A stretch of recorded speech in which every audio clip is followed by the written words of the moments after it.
Hello friends, welcome to Telugu audio story. మీరు కనుక ఛానల్ని ఫస్ట్ టైం చూస్తున్నట్లయితే ఛానల్ సబ్స్క్రైబ్ చేయండి, లైక్ చేయండి. అలాగే ఈ కథపై మీ విలువైన అభిప్రాయాన్ని కమెంట్ రూపంలో తెలియచేయండి. ఇక కథలోకి వెళ్దామా? నా ప్రాణమా పార్ట్ 52 చూసే ముందు పార్ట్ 51 చూడండి. లింక్ డిస్క్రిప్షన్లో ఇవ్వడం జరిగింది. ముందు వద్దు అనుకున్నాడు, కానీ ఇంకా దూరంగా ఉండలేడు కదా. కారు దిగి నేరుగా తన వైపు వెళ్ళిన శౌర్య నవ్వుతూ చక్కర్లు కొడుతూ ఉన్న సమీర ముంజేయి పట్టుకొని తన వైపుకు తిప్పుకొని నడుము చుట్టూ ఒక చేతిని మెడ మీదగా ఒక చేతిని వేసి ఆమె పెదవులు అందుకున్నాడు గాఢంగా. ఊహించని చర్యకి సమీర కళ్ళు పెద్దవయ్యాయి. గుండె వేగం అమాంతం రెట్టింపయింది. శౌర్య పెదవుల స్పర్శ ఒక పక్క తన మనసును ఉరకలు వేయిస్తూ ఉంటే, ఇంకో పక్క తాము పబ్లిక్ ప్లేస్లో ఉన్నామన్న ఫీల్ మనసుకు కళ్ళెం వేస్తోంది. శౌర్యని దూరంగా జరపడానికి మనసు రాక ఒకసారి చుట్టూ గమనించింది. కనపడేంత దూరంలో ఎవ్వరూ లేకపోవడంతో అతి చేరువగా ఉన్న శౌర్య కళ్ళు మూసి ఉండడం గమనించి అతని సాంగత్యంలో ముద్దుని ఫీల్ అవుతూ తను కూడా కళ్ళు మూసుకొని శౌర్య వీపు చుట్టూ చేతులు పోలించింది. సమీర నుండి వస్తున్న పాజిటివ్ రియాక్షన్కి తోడు చల్లటి చినుకులను కురిపిస్తున్న ప్రకృతి. ఇన్ని రోజుల వర్క్ స్ట్రెస్ అంతా ఒక్క ముద్దులో ప్రేయసి రాకతో దూది పింజలా ఎగిరిపోతూ ఉంటే సమీర పెదవులను వదిలి, నిజంగానే మీ అమ్మాయిలో ఏదో ఉందే, ఊరికి అనలేదు, కింగు లాంటి మగాడినైనా కొంగున కట్టేసుకునే సామర్థ్యం మీకు మాత్రమే ఉందని అంటూనే తడికి మెరుస్తున్న ఆమె పెదవులను మళ్ళీ మళ్ళీ స్పృశిస్తూ ఎత్తుకొని కార్ బ్యానెట్పై కూర్చోపెట్టి సమీర పైకి ఒరుగుతూ ఉంటే అడ్డు చెప్పలేకుంది సమీర. ముద్దు శృతిమించుతున్న సమయంలో ఇద్దరి మధ్యన చేతులు అడ్డుగా పెట్టి ఎక్కడున్నామో అని కళ్ళతో చూపిస్తున్న తన సైన్కి నవ్వి హత్తుకున్నాడు. బాగుందిలా అంటూ సమీర కూడా హత్తుకుంది ప్రేమగా. అలా ఎన్ని నిమిషాలు గడిచాయో తెలియదు, కానీ భుజంపై పళ్ళు దిగిన నొప్పికి ఈ లోకంలోకి వచ్చిన సమీరని చూస్తూ, నువ్వు ఇలా తడిచిన డ్రెస్లో ఉంటే నా గుండెలో కిలికేస్తోంది, మళ్ళీ నేనేమైనా అడ్వాన్స్ అయితే మీ అన్నయ్య కూడా ఫీల్ అవుతాడు అంటూ కొంటిగా చెప్తున్న శౌర్య భుజంపై చడిస్తూ, ఎప్పుడు అదే తోట అంటూ ముద్దుగా కసిరింది. చరిచిన తన చేతి వేళ్లను పట్టుకొని ముందుకు తెచ్చుకొని ముంజేతి మీద ముద్దిస్తూ, నీకు దగ్గరగా ఉండాలని, నీ టచ్ని ప్రతి నిమిషం ఫీల్ అవ్వాలని కోరుకుంటున్నది లస్ట్తో కానీ లవ్తో. నీ కంపెనీలో నా మనసుకు ఏదో తెలియని కొత్త ఎనర్జీ వస్తుంది. నాకున్న టెన్షన్స్ అన్నీ మర్చిపోయి పీస్ఫుల్గా నీ గుండెల మీద రిలాక్స్ అవ్వాలనిపిస్తుంది. చిన్నప్పుడు మన అమ్మ దగ్గర ఉన్నట్టు ఇప్పుడు నాకు కలుగుతున్న బాధ, కోరిక, ఇష్టం, మోహం, టెన్షన్స్ అన్నిటికీ నువ్వే మెడిసిన్గా మారిపోయావు. ఎందుకే ఇన్నాళ్ళు నా లైఫ్లోకి రాలేదు అంటూ ఎమోషనల్ అవుతున్న శౌర్య ప్రేమలోని ప్యూరిటీ, డెప్త్కి సమీర కళ్ళు కొలనులయ్యాయి. వెంటనే శౌర్యను తన గుండె కదుముకొని తన జుట్టులోకి వేళ్లు పోనించి సవరిస్తూ, I'm very lucky to have you in my life Shaurya, I love you so much అంటూ తన నుదుటిని ముద్దు పెట్టుకుంది. నిన్నొకటి అడుగుతాను, నిజం చెప్తావా అని అడిగాడు శౌర్య. నీ దగ్గర నేనెందుకు అబద్ధం చెప్తాను, అడుగు, ఏం అడగాలో అంది ఒక పక్క ఏం అడుగుతాడో అన్న టెన్షన్తో. ఒకవేళ మన లవ్ని మీ డాడ్ యాక్సెప్ట్ చేయకుండా నో చెప్తే అప్పుడు మా ఇద్దరిలో ఎవరిని చూస్ చేసుకుంటావు అంటూ ఎప్పుడు తన మనసుని ఒక ముళ్ళులా తొలిచేస్తున్న భయాన్ని ఈరోజు సమీర ముందు పెట్టేశాడు. తన నుంచి ఎటువంటి సమాధానం వస్తుందో అని చాలా టెన్షన్గా చూస్తూ ఉన్నాడు. వెంటనే సమాధానం ఇవ్వడానికి అదేమి చిన్న ప్రశ్న కాదుగా. ఒకరు జీవితాన్నిచ్చిన కన్న తండ్రి, ఇంకొకరు జీవితం అంతా తోడుగా నిలవబోయే భర్త. ఒక అమ్మాయి జీవితంలో ఆ ఇద్దరిలో ఏ ఒక్కరి స్థానం తక్కువ కాదు. అందులో ఒకరిని చూస్ చేసుకోవడం అనే మాటనే సమీర తట్టుకోలేకపోతోంది. ప్లీజ్ శౌర్య, ఇలా ఎప్పుడు మాట్లాడకు. అయినా డాడీకి నువ్వెందుకు నచ్చవు? ఆయన ఎంత వెతికినా నీలాంటి బెస్ట్ పర్సన్ని నాకు తీసుకురాగలరా? అన్నిటికీ మించి నేను నిన్ను ప్రేమిస్తున్నాను. ఈ రోజు వరకు నా ఏ ఇష్టాన్ని కాదని ఆయన నా ప్రేమను మాత్రం ఎందుకు కాదంటారు?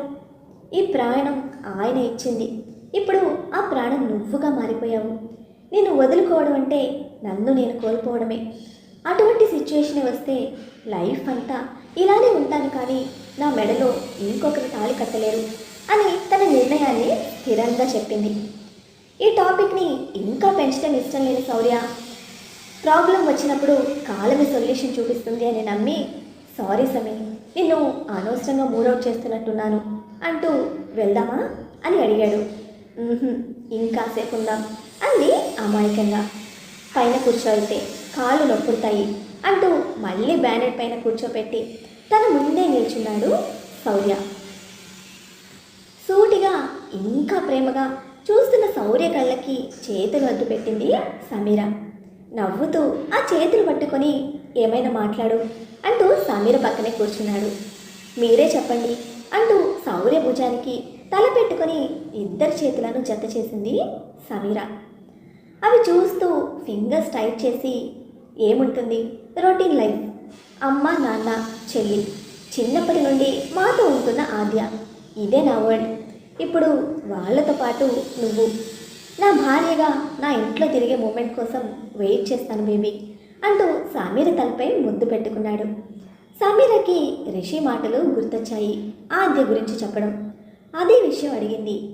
ఆద్య నీ మరదలు కదా అని. కానీ నాకు చెల్లితో సమానం. చిన్నప్పటి నుండి మాతోనే కలిసి పెరగడం వల్ల నాకు జానుపై ఉన్న ఫీల్నే ఆద్యపై కూడా డెవలప్ అయింది అంటూ తన మనసులో ఆద్య ప్లేస్ ఏమిటో క్లారిటీ ఇచ్చాడు. కానీ అందరూ అలా అనుకోలేరు కదా అంటూ మాట్లాడింది సమీర. నువ్వు అన్నది నాకు అర్థం కాలేదు సమీ, ఏం చెప్పాలి అనుకుంటున్నావు అంటూ డైరెక్ట్గా అడిగాడు శౌర్య. మీ అమ్మగారికి ఆద్యతో మీ పెళ్లి చేయాలని కోరికట కదా అని అడిగింది. నీకెలా తెలుసు అని అడుగుతున్న శౌర్యతో, రిషి చెప్పాడు అంటే బాగోదని జాను చెప్పింది అంది. కానీ అమ్మ కోరిక మాత్రమే. ఒకటే ఇంట్లో ఉన్నా ఎప్పుడు ఆద్య అంటే వేరే ఫీలింగ్ రాలేదు. నా లైఫ్లో ఫస్ట్ లవ్ నువ్వే. ఆ ఫీలింగ్ కడిగింది కూడా నీపైనే. ఇంత క్లోజ్గా మూవ్ అయింది కూడా నీతోనే. And I believe in my mind set. నువ్వెప్పుడు నా థాట్స్ అబద్ధమని ప్రూవ్ చేయవు అంటూ సమీర నడుము చుట్టూ చేయి వేసి దగ్గరకు లాక్కున్నాడు. ఇంకేం మాట్లాడగలదు ఎంత జెంటిల్గా ఆన్సర్ చేశాక. ఒకవేళ మీ అమ్మగారు నన్ను కోడలుగా ఒప్పుకోకుంటే అని తన మనసులోని అనుమానాన్ని కూడా బయటపెట్టింది. అమ్మ నా ఇష్టాలు ఎప్పుడూ కాదనదు. ఒకవేళ అంటే ఏమో సమీ, ఆలోచించలేదు నేనెప్పుడు. అంత ఆలోచించే పరిస్థితి కూడా తీసుకురాను నేను. నువ్వు కంగారు పడకు, అయినా మనకి ఇంకా టైం ఉంది అని చెప్పి వెళ్దాం, లేట్ అయింది అన్నాడు. అతన్ని వదిలి వెళ్ళి కారులో కూర్చుంది. పూర్తిగా తడవడం వల్ల ఇంకాస్త వణుకుతుంది సమీర. కారులో హీటర్స్ ఆన్ చేసి తన జాకెట్ కప్పాడు సమీర చుట్టూ. దారి మధ్యలోనే నిద్రపోయింది తను వెచ్చగా అనిపించి.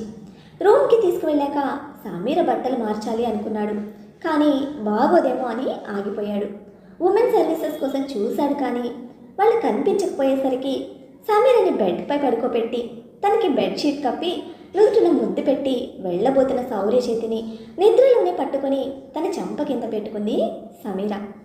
తన చేతిని పట్టుకొని అమాయకంగా నిద్రపోతున్న తను చూస్తూ ఉంటే వదిలి వెళ్ళడానికి మనసు రాక కాసేపు తన పక్కనే పడుకొని వీపుపై జో కొడుతూ తన డీప్ స్లీప్లోకి వెళ్ళిందని కన్ఫర్మ్ చేసుకొని తను సోఫాలో పడుకున్నాడు శౌర్య.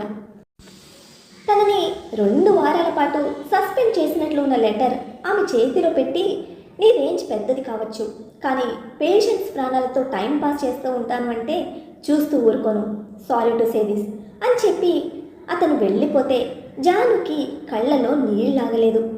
గంట పాటు ఏడుస్తూ కూర్చుని తన ముందుకు వచ్చింది నిషా.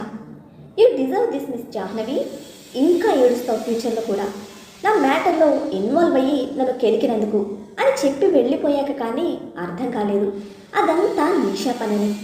వెంటనే లేచింది తను నిర్దోషి అని ప్రూవ్ చేసుకోవడానికి. కానీ నిషాకి వ్యతిరేకంగా అక్కడ ఆమెకి ఎలాంటి ఎవిడెన్స్ లేకుండేసరికి ఏం చేయాలా అని ఆలోచిస్తున్న జాను ముందుకు వచ్చాడు డీన్. వెంటనే లేచి నిలబడి అతనికి ఏదో చెప్పబోతున్న ఆమెకి అతని వెనకే కనిపించారు పోలీసులు. నొసలు ముడేసి చూస్తున్న ఆమెలో, నువ్వు చేసిన ఇంజెక్షన్ వల్ల పేషెంట్కి హార్ట్ స్ట్రోక్ వచ్చింది జాను, బ్రతుకుతుంది అన్న గ్యారంటీ లేదు, వాళ్ళ ఫ్యామిలీ నీకు అగెనెస్ట్గా కేసు ఫైల్ చేశారు అని చెప్పగానే కాళ్ళ కింద భూమి స్తంభించినట్లు అనిపించింది జానుకి. ఈ విషయం ముందే తెలుసుకున్న నిషా కూడా షాక్ అయింది.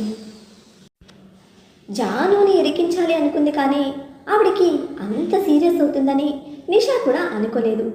లేడీ కానిస్టేబుల్స్ వచ్చి జాను చేతికి సంకెళ్ళు వేసి తీసుకెళ్లి జానుని సెల్లో వేశారు పోలీసులు. ఆపై సత్యమూర్తి గారికి కాల్ చేసి విషయం చెప్పడానికి ట్రై చేశారు. బిజినెస్ పని మీద వేరే స్టేట్లో ఉన్న అతన్ని పోలీసులు రీచ్ అవ్వలేకపోయారు.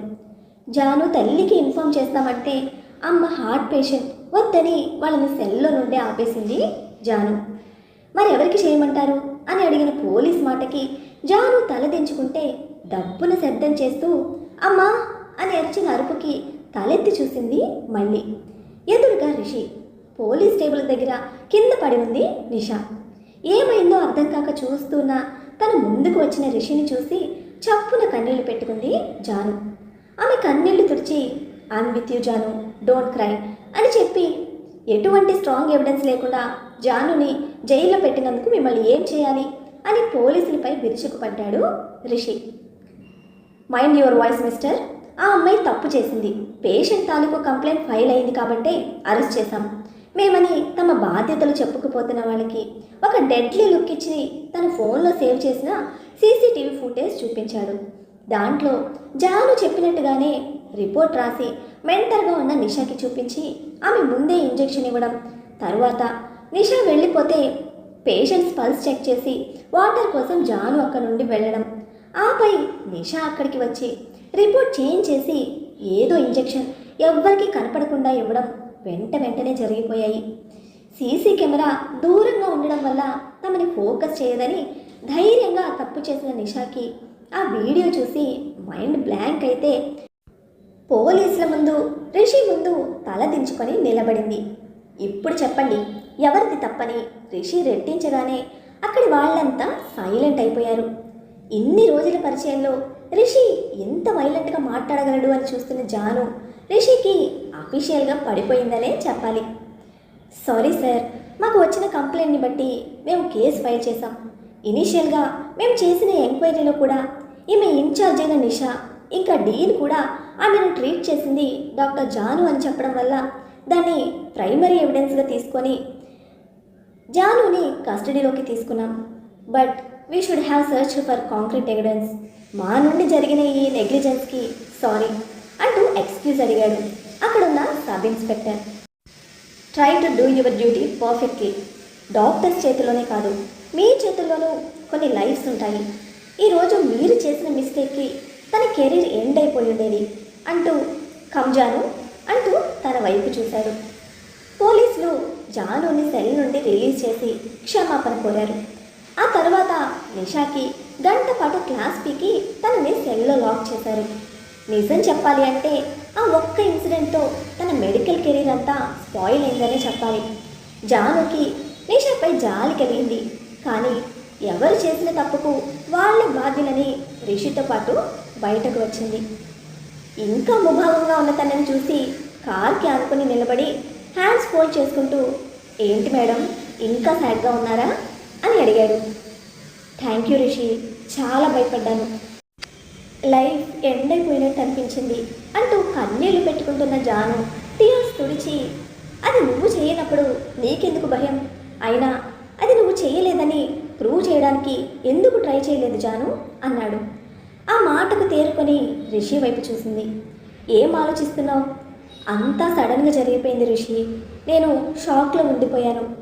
ఎప్పుడూ ఏ ప్రాబ్లంని నా వరకు రానివ్వలేదు అన్నయ్య డాడీ అంటూ చెప్తున్న జానుతో కొన్ని ప్రాబ్లమ్స్ నీకు నువ్వే డీల్ చేయాల్సి ఉంటుంది Janu. You have to be brave in any situation అంటూ అడ్వైస్ చేస్తున్న రిషితో నువ్వు వెళ్ళిపోయావు కదా, మళ్ళీ ఎందుకు వచ్చావు కాలేజ్కి అని అడిగింది. నా రూమ్లో రేపటి ప్రెజెంటేషన్కి ప్రిపేర్ చేసిన ఫైల్ ఉంటే దానికోసం అని వచ్చేసరికి కాలేజ్లో అంతా రూమర్స్ విని నువ్వు డాక్టర్ అవ్వకుండానే జైలుకి వెళ్ళి బోలెట్ ఎంతమంది ప్రాణాలు కాపాడబోతున్నావని తెలుసుకున్నాను. ముందు హ్యాపీగా అనిపించింది, కానీ నా సమీరకి ఒక్కగా ఒక ఆడబడుచువి. నిన్ను చూసి తను బాధపడితే ఒక అన్నగా చూడలేక అసలు ఏం జరిగిందో క్లియర్గా కనుక్కుంటే తెలిసింది అసలు సంగతి ఏంటో అని చెప్పి జాను వైపు పరీక్షగా చూసి పాపం నువ్వు డాక్టర్ అయ్యాక ఆ బలయ్యే బలి పశువులని నీ చేతుల మీదుగా పోవాలనుందేమో అని జాలిగా అంటున్న రిషి మాటకి కోపం పొంగుకొచ్చి యూ నన్ను అంత మాట అంటావా నిన్ను అంటూ కొడుతూ ఉంటే తనను తప్పించుకొని రోడ్పై తనకి అందకుండా పరుగులు పెడుతున్నాడు రిషి. రిషి ఆగు, దొరికేవంటే అయిపోయావు నా చేతుల్లో అంటూ ఇంకా వెంట పడుతున్న జాను 3 నిమిషాలు పరిగెత్తి ఆగిపోయింది. ఇంకా తన వల్ల కాదంటూ. హే, అప్పుడే నీ ఎనర్జీ అయిపోయిందా అంటూ దగ్గరకు వస్తున్న రిషిని పరుగున వెళ్ళి హత్తుకుని గట్టిగా ఏడ్చేసింది జాను. ఓయ్, ఏం కాలేదు కదా, ఎందుకు ఏడుస్తున్నావు అని బాధగా అడుగుతున్న రిషిని ఇంకా గట్టిగా హత్తుకొని, యూ డోంట్ నో రిషి, నేను డాక్టర్ అవ్వాలనేది మా అమ్మ కోరిక. నా తప్పు లేకపోయినా జైల్లో ఫస్ట్ టైం అడుగు పెట్టాను. లైఫ్ అయిపోయినట్టు అనిపించింది, నువ్వు కనుక లేకుంటే అని అంటూ ఉన్న జానుని చూస్తూ, ఉఫ్, అలా జరగలేదు కదా, I know what you are Janu, నువ్వు తప్పు చేయవన్న నమ్మకంతోనే ఎవిడెన్స్తో వచ్చాను. కొంచెం లేట్ అయింది, అందుకు సారీ, ఏడవకుండా నవ్వితే హ్యాపీగా ఫీల్ అవుతా అన్నాడు. నవ్వుతూనే రిషికి థ్యాంక్స్ చెప్పి చివరిలో బావా అంది. ఏ బావా అంటే బాగోదు చెప్తున్నా, అంటాను ఏం చేస్తావోయ్ అని అడుగుతూ ఈసారి రిషిని తన వెనక తిప్పించుకుంది జాను. పరుగులు అలసిపోవడాలు అయిన తర్వాత ఇద్దరు కారులో స్టార్ట్ అయ్యారు. తన ఇంటికి కాకుండా కాలేజ్ వైపు తీసుకువెళ్తూ ఉంటే, కాలేజ్ క్లోజ్ అయిపోతుంది, ఇప్పుడు ఎందుకు అక్కడికి అని అడిగింది. వెయిట్ అని చెప్పి జానుతో పాటు లోపలికి వెళ్ళిన రిషి డీన్తో సహా జానుని తిట్టిన ప్రతి ఒక్కరితో తనకి సారీ చెప్పించి, జెన్యున్గా వర్క్ చేసే వాళ్ళకి రెస్పెక్ట్ ఇవ్వండి అని లాస్ట్ డైలాగ్ కొట్టి జానుతో పాటు తన గదికి వెళ్ళాడు. తనకి కావలసిన ఫైల్ తీసుకొని మళ్ళీ ఇంటికి స్టార్ట్ అయ్యాడు. ఆ కొన్ని నిమిషాలు జాను చూపు కేవలం రిషి పైనే ఉంది. అంతవరకు రిషిని ఒక ఇంట్రోవర్ట్ అండ్ ఇన్నోసెంట్గా మాత్రమే చూసిన జానుకి ఇవాళ కొత్తగా డిఫరెంట్ యాంగిల్లో కనిపిస్తూ ఉంటే మనసు ఫీదా అయిపోతుంది. ఎప్పుడు మిస్టర్ కూల్లా ఉండే తన వారికి ఏదైనా ప్రాబ్లం వస్తే అంతే అగ్రెసివ్గా ఎంతవరకైనా వెళ్తాడని అర్థమవుతూ ఉంటే, మొదటిసారి తనకి తన అన్నయ్య కంటే గొప్పగా కనిపిస్తున్నాడు మరో వ్యక్తి. కార్ దగ్గరికి రాగానే రిషి హ్యాండ్ హోల్డ్ చేసింది గట్టిగా. అమ్మయ్య, మొత్తానికి జాను హార్ట్లో లవ్ బెల్స్ మోగాయి. ఇక జానుతో రిషికి బ్యాండ్ బాజా భారత్ ఫిక్స్ అయినట్టే. చూద్దాం జాను రిషిని ఎలా ట్రాక్ ఎక్కిస్తుందో. అండ్ ఈ లవ్ బర్డ్స్ లవ్ మ్యాటర్ ఫ్యామిలీస్లో తెలిస్తే ఎవరి ఫేట్ ఎలా చేంజ్ అవ్వబోతుందో తెలుసుకోవాలంటే నెక్స్ట్ ఎపిసోడ్ని ఫాలో అయిపోండి. మరి అలానే ఈ ఎపిసోడ్ని లైక్ చేయడం మాత్రం మర్చిపోకండి. Bye friends.